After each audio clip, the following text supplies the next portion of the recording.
അതിസുന്ദരനായ ഒരു യുവാവായിരുന്നു അഡോണീസ്. ആര് കണ്ടാലും പ്രണയിച്ചു പോകുന്ന സൗകുമാര്യം. സൗന്ദര്യത്തിൻ്റെ ദേവതയായ അഫ്രൊഡൈറ്റ് അഡോണീസിനെ കാണുകയും രണ്ടുപേരും പ്രണയത്തിലാവുകയും ചെയ്യുന്നു. അതേസമയം അധോലോക ദേവതയായ പെർസഫോണിനും അഡോണീസിനോട് പ്രണയം തോന്നുന്നു. ഒരിക്കൽ അഫ്രൊഡൈറ്റിനൊപ്പം അഡോണീസിനെ കണ്ട പെർസഫോൺ അസൂയാലു ആവുകയും അഫ്രൊഡൈറ്റിൻ്റെ ആരാധകനായ ആരസുമായി ചേർന്ന് പ്ലാൻ തയ്യാറാക്കുകയും ചെയ്യുന്നു. ഒരിക്കൽ വനത്തിനുള്ളിൽ വേട്ടയ്ക്ക് പോയ അഡോണീസ് കാട്ടുപന്നിയായി രൂപം മാറിയ ആരസിൻ്റെ ആക്രമണത്തിൽ മുറിവേറ്റ് മരണാസന്നനാവുന്നു. അഡോണീസിൻ്റെ നിലവിളി കേട്ട് അവൻ്റെ അടുത്തേക്ക് ഓടിയ അഫ്രൊഡൈറ്റിൻ്റെ കാലിൽ വഴിയിലുണ്ടായിരുന്ന ഒരു റോസാച്ചെടിയുടെ മുള്ള് കുത്തിക്കയറി. അങ്ങനെ അഫ്രൊഡൈറ്റിൻ്റെ മുറിവിൽ നിന്നും ഇറ്റിയ രക്തം ആ റോസാച്ചെടിയുടെ വെള്ളപ്പൂക്കളിൽ വീഴുകയും ആ പൂക്കൾ ചുവന്ന നിറത്തിലായി തീരുകയും ചെയ്തു. അങ്ങനെയാണത്രേ റോസാപ്പൂവിന് ചുവന്ന നിറമായത്. ഇത് ഗ്രീക്ക് മിത്തോളജിയിലെ ഒരു കഥയാണ്. കഥയിലെ സത്യം എന്താണെങ്കിലും നമുക്ക് റോസാപ്പൂവിൻ്റെ ചരിത്രം മനസ്സിലാക്കാം. വിരാസത്തിൻ്റെ മറ്റൊരു കഥയിലേക്ക് സ്വാഗതം.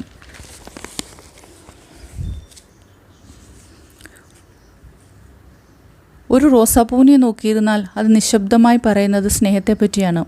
ഹൃദയത്തിന് മാത്രം മനസ്സിലാവുന്നതാണ് അതിൻ്റെ ഭാഷ.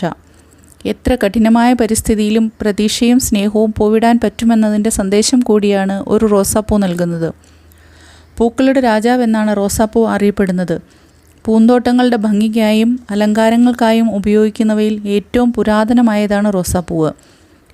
US കൊളറാഡോയിലെ ടെല്ലർ കൗണ്ടിയിലുള്ള ഫ്ലോറിസെൻ്റ് ഫോസിൽ ബഡ്സ് കണ്ടെത്തിയ റോസ് ഫോസിൽ റിമൈൻസിൽ നടത്തിയ പഠനപ്രകാരം 35 മില്യൺ വർഷങ്ങളാണ് പനിനീർപ്പൂവ് എന്ന് മലയാളത്തിൽ വിശേഷിപ്പിക്കപ്പെടുന്ന റോസ് ഫ്ലവറിൻ്റെ പഴക്കം. ഏകദേശം 100-ൽ പരം വ്യത്യസ്ത ഇനങ്ങളിൽപ്പെട്ട റോസാപ്പൂക്കൾ തിരിച്ചറിയപ്പെട്ടിട്ടുണ്ട്. കുറ്റിച്ചെടിയായി വളരുന്ന റോസ്, പടർന്നു കയറുന്ന വള്ളി റോസ്, കാട്ടു റോസ്, ഹൈബ്രിഡ് റോസ്, അങ്ങനെ പല വിധമുണ്ട് ഈ മനോഹരമായ പൂച്ചെടി. പല നിറങ്ങളിലും വലിപ്പത്തിലും ഉള്ള റോസാപ്പൂക്കളുണ്ട്. പ്രകൃതി തന്നെ ഒരുക്കിയ ഒരുപാട് പൂക്കളോടൊപ്പം ഹൈബ്രിഡ് നിറങ്ങളും കൂടി ആയതോടെ റോസാപ്പൂക്കളുടെ വ്യത്യസ്തത ഏറെയായി.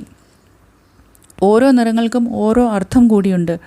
Red for love, white for peace, yellow for friendship, orange for admiration, pink for happiness, അങ്ങനെ പോകുന്നു. 1800-കളിൽ ഫ്രാൻസിലാണ് സങ്കരയിനം ഗാർഡൻ റോസുകൾ വളർത്തി തുടങ്ങിയത്. ടീ റോസ് എന്നാണ് ഇവ അറിയപ്പെട്ടിരുന്നത്. മോഡേൺ റോസ് എന്ന ഇനത്തിലെ റോസിൻ്റെ തുടക്കം ഇതായിരുന്നു. പല ഇനം റോസകളുടെ ജീവിതകാലം പലതാണ്. 5 വർഷം മുതൽ 30 വർഷം വരെ പൂവിടുന്ന റോസകളുണ്ട്. പക്ഷേ ഏറ്റവും പ്രായം കൂടിയ റോസ് ഏതാണെന്ന് തിരഞ്ഞാൽ ജർമ്മനിയിലെ ഹിൻഡിസൈം കത്തീഡ്രലിൻ്റെ ഭിത്തിയിൽ പടർന്നു കയറി പൂവിടുന്ന 1000 വർഷങ്ങൾക്കുമേൽ പഴക്കമുള്ള റോസ് പ്ലാന്റ് എന്നാണ് മനസ്സിലാവുക. ഏകദേശം 815 AD-യിലാണ് ഇത് വളർന്നു തുടങ്ങിയതെന്ന് കരുതപ്പെടുന്നു. എന്തായാലും 9-ാം നൂറ്റാണ്ട് മുതൽ ഇതിനെപ്പറ്റിയുള്ള വിവരണങ്ങൾ ഡോക്യുമെൻ്റ് ചെയ്യപ്പെട്ടിട്ടുണ്ട്. സാധാരണയായി 2 മുതൽ 5 ഫീറ്റ് വരെയാണ് ഒരു റോസാച്ചെടിയുടെ ഉയരം. എന്നാൽ ലോകത്തിലെ ഏറ്റവും ഉയരമുള്ള റോസാച്ചെടിയുടെ ഉയരം 8.7 മീറ്ററാണ്. അതായത് ഏകദേശം 28.56 അടി. വിയന്നയിലാണ് ഈ റോസ്.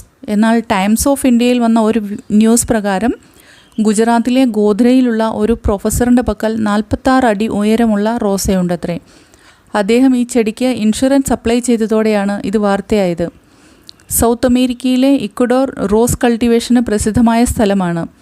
എന്നാൽ ലാൻഡ് ഓഫ് റോസസ് എന്നറിയപ്പെടുന്ന രാജ്യം ബൾഗേറിയയാണ്. ഇനി ഏറ്റവും വലിയ ഒറ്റ റോസാച്ചെടി ഏതെന്ന് ചോദിച്ചാൽ അരിസോണയിലെ ടോംസ്റ്റോണിലുള്ള ലേഡി ബങ്സിയ റോസ് ബുഷ് അഥവാ ഷെഡി ലേഡി എന്നറിയപ്പെടുന്ന റോസയാണത്. ഏകദേശം 8000 സ്ക്വയർ ഫീറ്റിലായാണ് ഇത് പടർന്നു നിൽക്കുന്നത്. 1885-ലാണ് ഇത് നട്ടുപിടിപ്പിച്ചത്.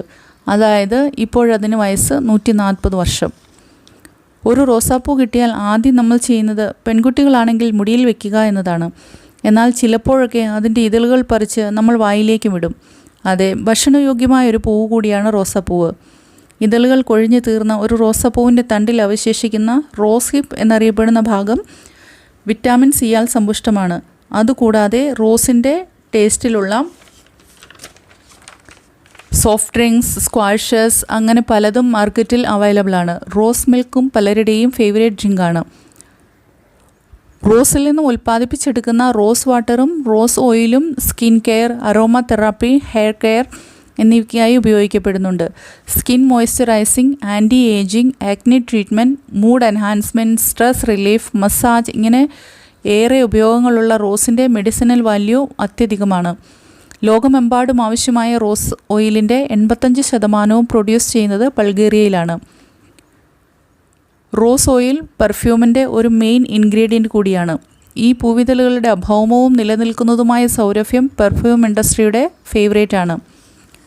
2014 ബോയ്സ് ഡേ ജാസ്മിൻ പുറത്തുവിട്ട ഇൻഫർമേഷൻ പ്രകാരം 1 കിലോഗ്രാം റോസ് ഓയിൽ ഉൽപ്പാദിപ്പിക്കാൻ ആവശ്യമുള്ളത് 4 ടൺ റോസാപ്പൂക്കളാണ്. അതായത് ഏകദേശം 16 ലക്ഷത്തോളം പൂക്കൾ. അപ്പോൾ ഇതിൻ്റെ വില എത്രയായിരിക്കുമെന്ന് ഊഹിക്കാൻ പറ്റുന്നുണ്ടെങ്കിൽ ഒന്ന് കമൻറ്റ് ചെയ്തേക്കുക. ബ്ലാക്ക് റോസ്, ബ്ലൂ റോസ് എന്നൊക്കെ പലരും കേട്ടിട്ടുണ്ടാവും. എന്നാൽ വാസ്തവത്തിൽ അങ്ങനെയൊന്നില്ല. ശരിക്കും അത് വളരെ ഡാർക്കായ റെഡ് കളർ റോസാണ്. പ്രത്യേക തരത്തിലുള്ള ബ്രീഡിംഗ് ആൻഡ് ഡൈയിങ് ടെക്നിക്സിലൂടെ വളർത്തിയെടുത്തതാണിത്. മരണം, ഏതെങ്കിലും നഷ്ടം അല്ലെങ്കിൽ ഡീപ്പ് ഇമോഷൻസ് ഇവയൊക്കെയാണ് ബ്ലാക്ക് റോസ് സൂചിപ്പിക്കുന്നത്. ടർക്കിയിലെ ഹാൽഫെറ്റി ഏരിയയിലാണ് ഇത് വിരിയിപ്പിച്ചത്. The black rose of Turkey എന്നാണ് കറുത്ത റോസാപ്പൂ അറിയപ്പെടുന്നത്. ഒരു റോസാപ്പൂ മാർക്കറ്റിൽ നിന്ന് വാങ്ങിയാൽ എത്ര രൂപയാകും? ഒരു 10 രൂപ പോലും ആകില്ലെന്നാണ് തോന്നുന്നത്. എന്നാൽ ലോകത്തിലെ ഏറ്റവും വില കൂടിയ റോസാപ്പൂ വിറ്റുപോയത് $15.8 മില്യൺ. ഏകദേശം 135 കോടി രൂപ. ജൂലിയർ റോസ് എന്ന പേരിൽ അറിയപ്പെടുന്ന ഈ പൂവ് ചെൽസിയ ഫ്ലവർ ഷോയിലാണ് വിൽക്കപ്പെട്ടത്. ഡേവിഡ് ഓസ്റ്റിൻ എന്ന പ്ലാന്റ് ബ്രീഡർ തൻ്റെ 15 വർഷത്തെ ശ്രമഫലമായി വികസിപ്പിച്ചെടുത്തതാണിത്.